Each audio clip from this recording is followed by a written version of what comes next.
I'll be talking about today's message on John 11, Jesus as the resurrection and the life. And let me tell you ahead of time, I am struggling as I preach this because knowing personally the stories in this church and then knowing theology and practice, and then now we're going to talk about this. And so this is really something that's difficult, but then it's in Scripture, so we preach it out. So help me as we go through this. Let's pray. Lord, we ask for your wisdom on how we go through your word today. We ask that our hearts be receptive to what you say. We ask that our attention be on you. May we get to know you just even a little bit more as we discuss John 11. In Jesus' name. Amen. So we will be talking through the text, and then we will look at who Jesus is, and then at the end of that one is the application on our level. So this will be in 3 parts, and hopefully I get to cover it. We go through the text, we see who Jesus is, and then ano naman to sa atin, application. Let me begin. Now a certain man was ill, Lazarus of Bethany. This is a friend of Jesus, the village of Mary and her sister Martha. It was Mary who anointed the Lord with ointment and wiped his feet with her hair, whose brother Lazarus was ill. May sakit si Lazarus. The sister said to him, Lord, he whom you love is ill. Lord, yung mahal mo may sakit. What should be the response? Somebody tells you, hey, your loved one is dying. What is the response? Immediate response? You have it in your mind. Heard. But when Jesus heard it, he said, this illness does not lead to death. It is for the glory of God, so that the Son of God may be glorified through it. This is a struggle. And this is a struggle for all of us hearing this. What do you mean? So Jesus knew that Lazarus was dying, and then his response is, it's for the glory of God. And when it hits us,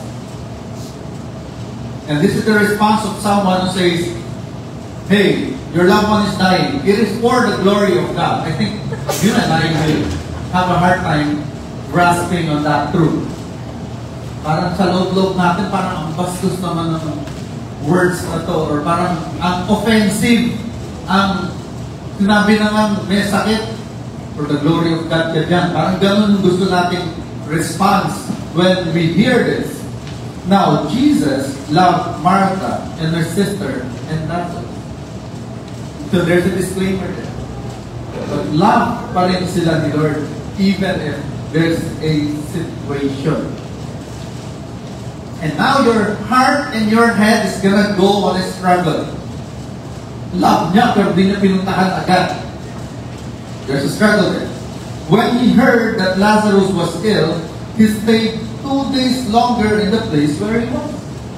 Even stayed longer, nagtagal-tagal pa siya doon. Instead of going immediately, which is the response that we would have wanted, he stayed even longer.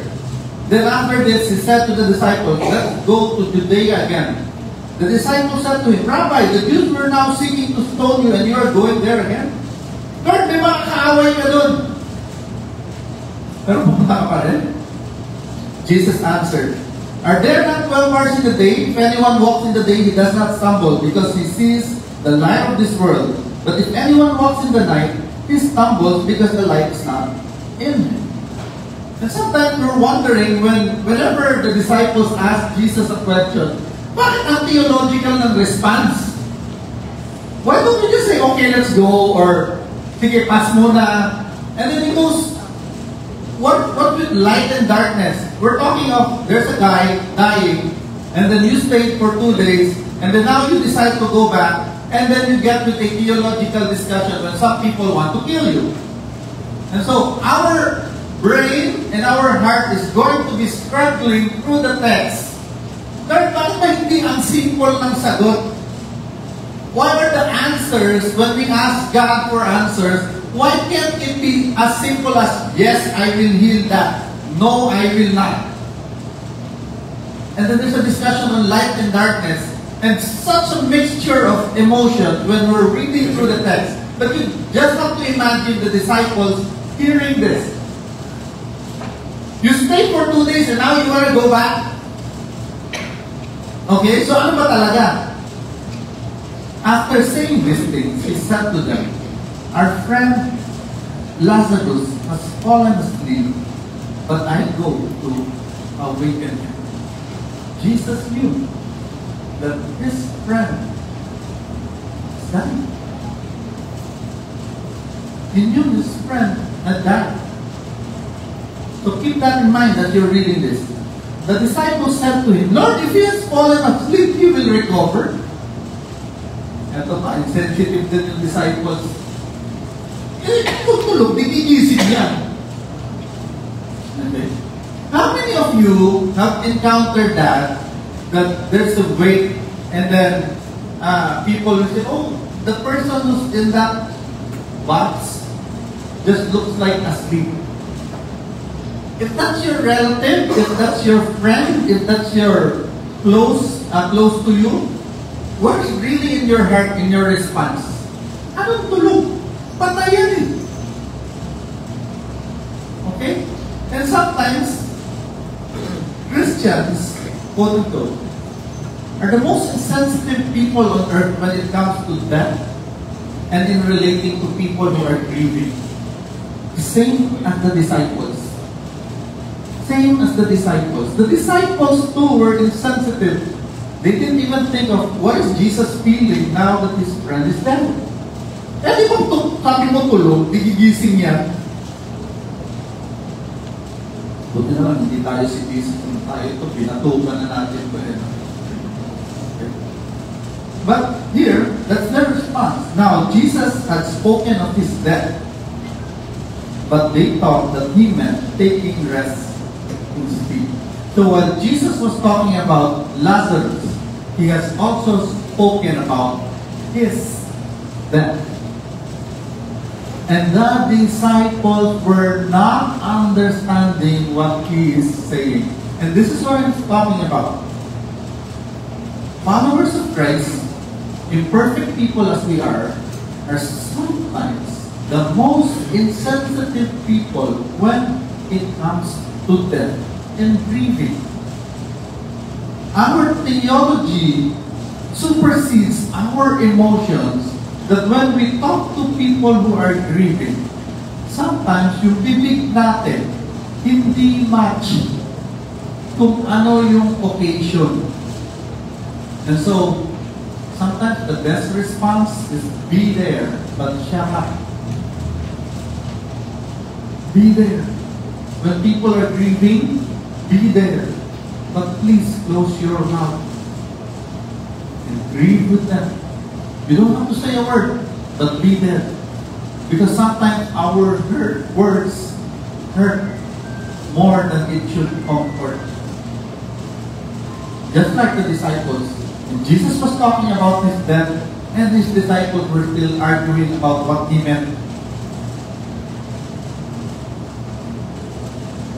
Then Jesus told them plainly, Lazarus has died.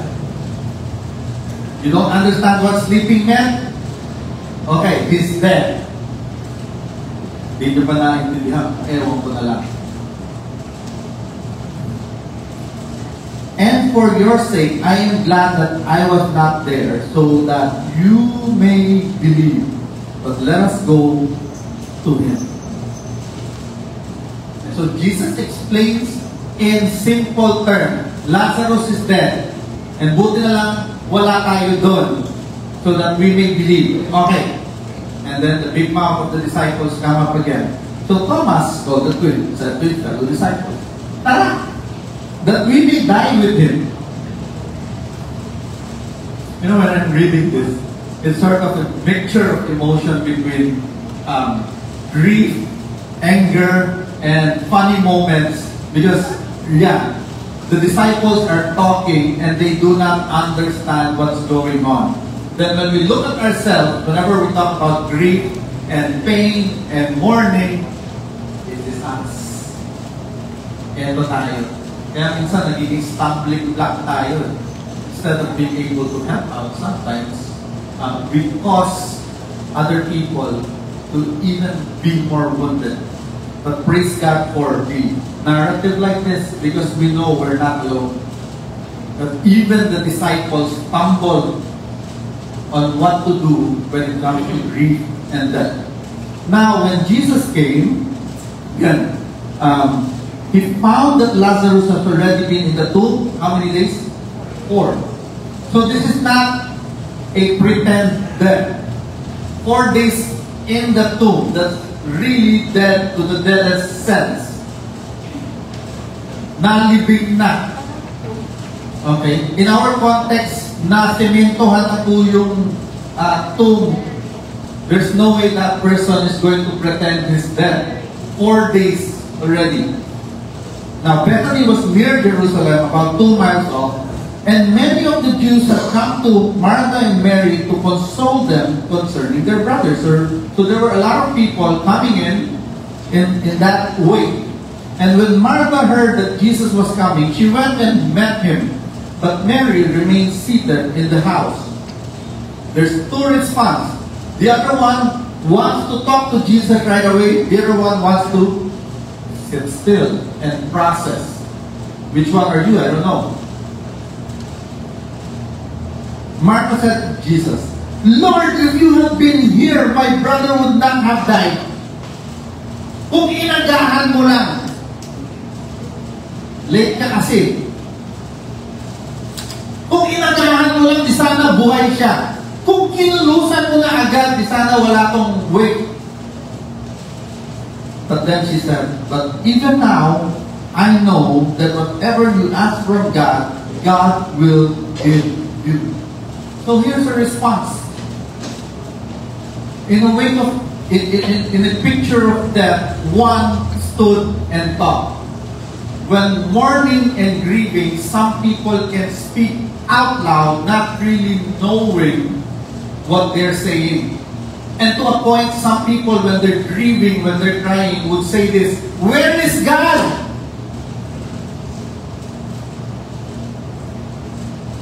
What's the reply? We would just look into it. But we have to allow people to grieve. Only mga Christian tayo? Why do we get hit with sickness, with cancer, with death, and sometimes we express our emotions, and this is from our heart. We don't mean to wrestle with God. We're just saying what we feel. Guess what? Kayang-kaya ni Jesus yung iyak mo. He can take it. So ilabas mo sa Kanya. Because He can absorb your pain even in your words. You don't necessarily mean you want to leave God, but what you're saying is you're in pain and then you want to say it out loud. So yes, God can take your pain. Say it. Now, if you're listening, if you're in the sideline, you're listening, huwag naman judge. Okay? Huwag mo naman i-review. Hayaan mo. In pain yung tao eh. So you allow the person to grieve. You allow the person to express. Most of the time, we shut people down when they have these expressions. Let them grieve. Jesus said, your brother will rise again. That's the truth. Martha said to him, I know that he will rise again in the resurrection on the last day. And so there's that conversation, okay, from emotional, from heart to head. And Jesus said, he will rise again. And Martha says, yeah, I know that. But I'm grieving right now. Jesus said to her, I am the resurrection and the life. Whoever believes in me, though he die, yet shall he live. And everyone who lives and believes in me shall never die. Do you believe this? And so Jesus connects with Martha through the head in a theological discussion. She said to him, "Yes, Lord, I believe that you are the Christ, the Son of God, who is coming into the world." When she had said this, she went and called her sister Mary, saying in private, "The teacher is here, the rabbi is here, and is calling for you." When she heard it, she rose quickly and went to him. Jesus had not yet come into the village, but was still in the place where Martha had met him. When the Jews who were with her in the house, consoling her, saw Mary rise quickly and go out, they followed her, supposing that she was going to the tomb to weep there. When Mary came to where Jesus was and saw him, she fell at his feet, saying, "Lord, if you had been here, my brother would not have died." In pain, Mary said, Sana nandito ka." And this is not time for lecture. Mary naman, nandiyan naman ako. That's not a time for lecture.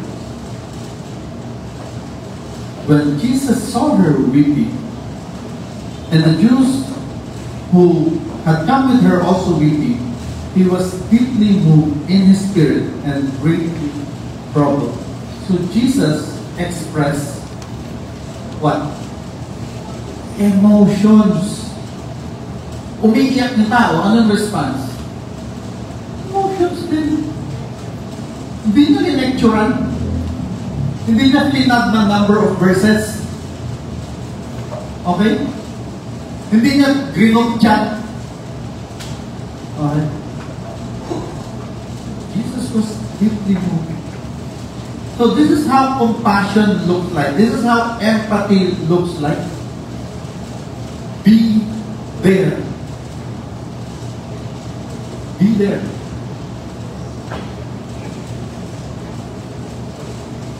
And he said, "Where have you laid him?" They said to him, "Lord, come and see." Favorite verse natin, John 11:35. Jesus wept. Oh, may memory verse na tayo na. 2 words lang yan. Jesus wept. Say mo. Oh. But it showed emotions. Church is not all about theology. It's not all about head knowledge. It's also about reaching out to those who are mourning, to those who are grieving. How do we respond? Grief comes for some 3 days tapos na. For other people, 6 months. For other people, it could be years. How do we respond? Okay mo naman, ilang taon na yan. How do we respond? Be there. Be there. The Jews said, "See how we love him." But some of them said, "Could not he open the eyes of the blind man, also have kept this man from dying?" Then Jesus, deeply moved again, came to the tomb. It was a cave, the stone lay against it. Jesus said, "Take away the stone." Martha, the sister of the dead man, said to the Lord, "Lord, by this time there will be an odor, mabaho na to. He had been dead 4 days." Jesus said to her, "Did I not tell you that if you believe, you will see the glory of God?" So they took away the stone. Jesus lifted up his eyes and said, "Father, I thank you that you have heard me. I knew that you always hear me. But I said this on account of the people standing around, that they may believe that you have sent me." What's the purpose of resurrecting Lazarus? Believe. When he had said these things, he cried out with a loud voice, "Lazarus, come out." The man who had died came out, his hands and feet bound with linen strips, his face wrapped with a cloth. Jesus said to him, "Unbind him and let him go." Let him go. So here we're seeing a picture of a miracle that took place when Jesus resurrected Lazarus. Here's the question. Why did he do it? For people to, verse 42, for people to believe. Here's the question now. Did the people believe? Not all? What do you think? how many stayed when Jesus was arrested and crucified? What does belief look like?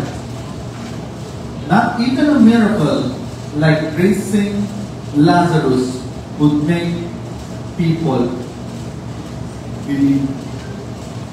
And so we keep this in mind. Now we're going to a discussion. Kung yung miracle na yun is not enough to make people believe, what makes you think that in our situation, if a miracle really takes place, it's gonna make us believe? That's gonna be our struggle now.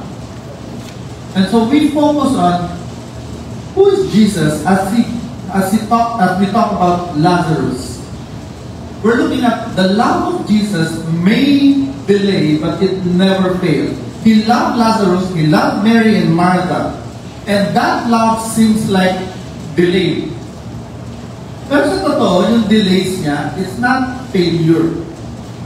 He's delayed because He knew what's going to happen next. And so when we ask for healing, and it doesn't happen, do we trust that He knows what He is doing?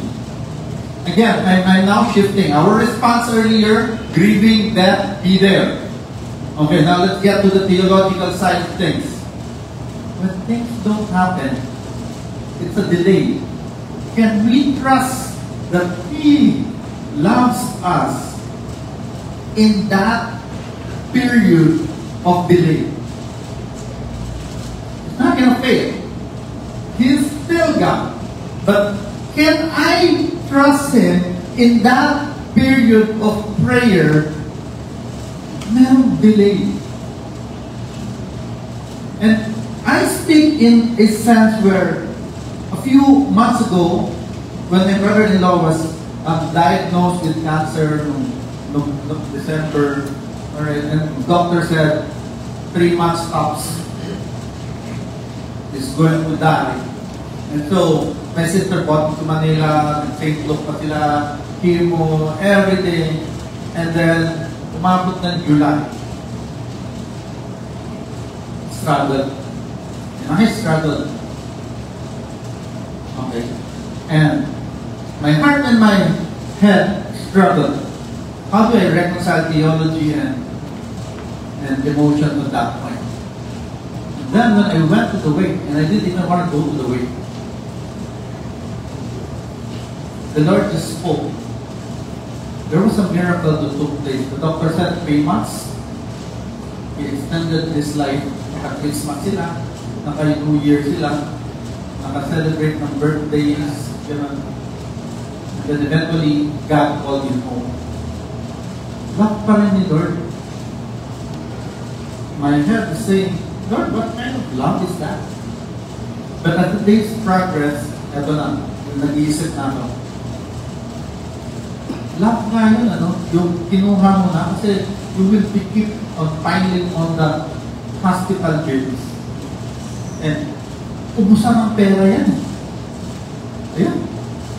Next, the emotional turmoil of bringing the person through the hospital, chemotherapy, paglabas niyan, ang sakit, pagka wala ng sisigaw yan, and all that, ang torture. And it would be even so selfish. My sister said it. At least it's finished.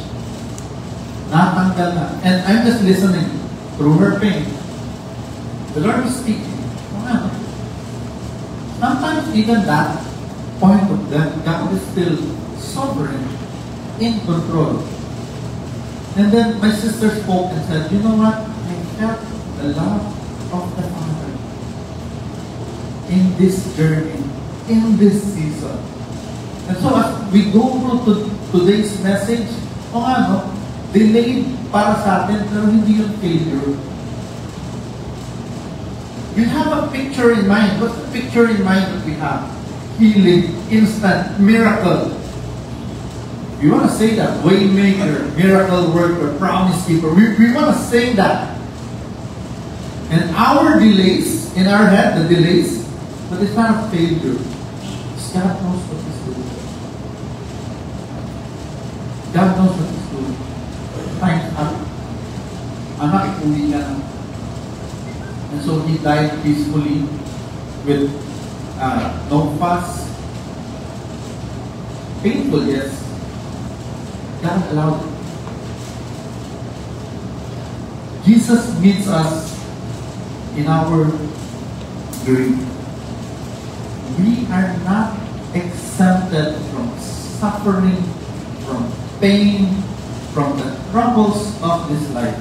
But in these moments, we meet Jesus, Emmanuel, God with us. Kasama natin. It will be different story from person to person. But God with us sa bawat step of that. Through the doctors, through the people coming in, from people supporting, and God with us. If we focus so much on ourselves, that moment you think you are alone. Kawawa naman ako. Eto na naman tayo. And that's what the enemy wants. He wants you to doubt. He wants you to focus on you. He doesn't want you to be looking at God who is in control even in the trying times. And in grief, He is there. And we are also looking at Exodus, Salt and Light, where I am pastoring. And one of my observations, you know when God shows up, wilderness experience. That's when God shows up. In your time of comfort and things are okay, you're not gonna feel God. Everything's working out well. But in times that you're undergoing wilderness experience, tagtuyo, sickness, death, bigla ka napapapray, ano? Lord, tabang! Where were you during the earthquake? Huh? Where were you during the earthquake? When the earth tulog, pagkising mo sa Facebook, puro... Well, there's a story during the earthquake when we were in Kalanga and the earthquake happened. My wife woke me up. Kwento probinsya, tulog na kami ng alas 8 eh. My wife woke me up, and when I felt the earth was shaking, the house was moving, my instinct kicked in. I opened the door, I let my dogs out, I went outside, and then I was looking at the house, and I was looking at my wife. What are you doing inside the house? Mauna ko bang ilabas yung aso kesa sa asawa ko? Buti na lang, hindi ako sinermon ng matapusan. But really, you're going to be able to meet Christ in your grief, in your situation. Okay? You're going to be able to see His hand moving. Where were you during the typhoon? Buti pa sa Tacloban, medyo light, rain, brown out. You were feeling all that wind and we were praying. Grief as a way of making us come to God and asking, God, I need your presence now. That's what it does. Si Leyte po ay nakatama ng jackpot sa Pilipinas. We have typhoons because we're near the Pacific. We have a fault line that's active. We have volcanoes that are dormant that sometimes wakes up. Okay? Naka-jackpot yung Leyte pagdating sa typhoons. So, napaka-pray talaga tayo. Whenever I'm seeing the news, may bagyo na naman, Lord, spare us. And yet, that's when we see and meet Jesus in our grief. And He allows the church to participate. Sometimes we become relief centers. And so during the typhoon, the church in our place became a place where the evacuees can eat. And we started sorting out bigas, candles, we distributed it, and the comment was, hindi pa nakaka-respond yung barangay. meron ng bigas at makakain yung mga sityo. The Lord allowed us to be part of a relief effort that we share in their grief. Okay. We would want to respond to Cebu, but then the Lord in His wisdom showed that, tingnan mo, ang dami-dami ng response doon. Nagtra-traffic na, sobrang daming response. I'm not saying we should respond, I'm saying we move according to what God tells you to do. But there you would meet Jesus in grief. In that emotion. Huwag niyong isuppress. You have that moment where you have this emotional turmoil, ilabas mo. Ilabas mo kay Lord. That's what I'm also saying to the men. Maybe we should have something like, how do we express our grief? Siguro kailangan natin ng tuntukan siguro. Parang men, tulungan niyo naman ako, paano natin ilalabas yung anger, yung grief na healthy in a way that we can actually take it out of our system. Okay? Pagdating natin sa church, lahat tayo, meron nga emotion yan eh. Okay? Ilabas natin yan. Okay? Kailangan isigaw ko. Okay? And we as a church should be able to meet that grief. Jesus meets us in that grief. Let out. Kaya niya. Jesus has the power to bring life out of death. He is the resurrection and the life. That happens to all. But at the end, we have the resurrection. We have the resurrection. And for the longest time, I struggled. What about babies? What about babies? Paano sila? Okay, grabe, theological discussion tayo. But knowing who God is, reading through Scripture, I know that they are with Him.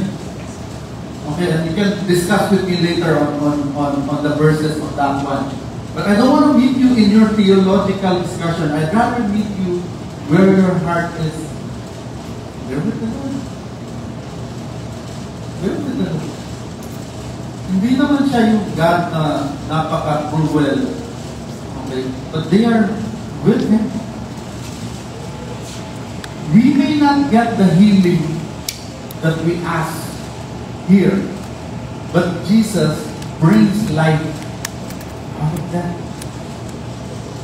We have eternal life. And we have that eternal life now. People think of eternal life as something in the future. But eternal life is something we experience now. The quality, the richness of life now. Okay? Process it. This is not the end. This is a process. Everyone is going to live for eternity. Eternal death, eternal life. So process yan. Okay? But that eternal life, through Christ, is given in the now. Kaya when you talk about salvation past, forgiven, salvation present, it's being, theological term, sanctified, being made holy, salvation future, glorified body. But when we're talking of eternal life, the state of life, now, I am being sanctified or being made holy. So even in death, there is life. Refine tayo ni Lord. In the process of being refined. Now, so grieve, dear church. Grieve if you must. Must mo yan. Speak it out. Now, if you're on the listening end, eto tayo. So yung sa grieving part, kaya natin yan. But if you're in the listening end, Brad, sis, pray mo siya. Yeah, ka. Hawakan ako ng mente. Let them feel that you are there. Because He is Emmanuel, God with us. Let them feel that your presence is there. minimize mo yung theology mo, yung words. Be there. Saan mo ba pwede ilabas yung grief? Ito na. Counseling. Listen. Kain. Some people release their grief through Kahit nalulungkot ako. Tara! Samahan kita. Some people express their grief through physical activity. Exercise, takbo tayo. Sali tayo, pan run. Diba? What are other ways people express their grief? Eating, running, what else? Nagmumukmok. Samahan mo lang. Okay? True story. You know what happened sometimes when people nagmumukmok, naglalabas yung iba. Palabhin mo lang nagmumukmok or hiding in the room. Okay? Just be there. Cook breakfast, lunch, dinner, food is ready. Okay? Kain tayo together. Let that person have that space. Okay? That's another way of grieving. Okay? Of showing Christ-likeness. Be there. Walking. Depending on your skill, kung ano yung best sa'yo. Some people drawing. Dami nilang na-draw bigla. Padrawingin mo! Go! Okay? Allow them to grieve. Allow them to grieve. Okay? What else? I think you will have something in your list. Maybe you can discuss that later in the small group. But let them allow them to be able to grieve and be Christ-like towards them. So here's a few discussion questions. I think it's also in your Sunday bulletin, right? Okay. How can I trust His love and timing when I don't see results? So this is something to reflect on. Pag di ko nakikita, how can I trust His love and timing? Discuss that. What does it mean for me that Jesus weeps with those who weep? Paano yun? How do I show empathy to people who are weeping? How can I show faith that He's the resurrection and the life even now? So here's a few questions when you go to your small group later, or even when you go home and discuss this, okay, or when we're doing time together. Let me pray. Lord, thank you that you are the resurrection and the life. That we see you in grief, that we see you through the struggle, that you alone have the power over them. And if answers do not come, I pray that we learn to lean on to you. We commit to you the hearts that are still weeping, who are broken, who are grieving. Alam mo kung anong gagawin. Kami hindi po namin alam. I pray that you give us the courage to have the empathy. I pray that you allow us to close our mouths when it's time to be silent. I pray that we be a church that show Christ-likeness, not just in times of disaster, but even in those moments of grief. Thank you, Father. In Jesus' name.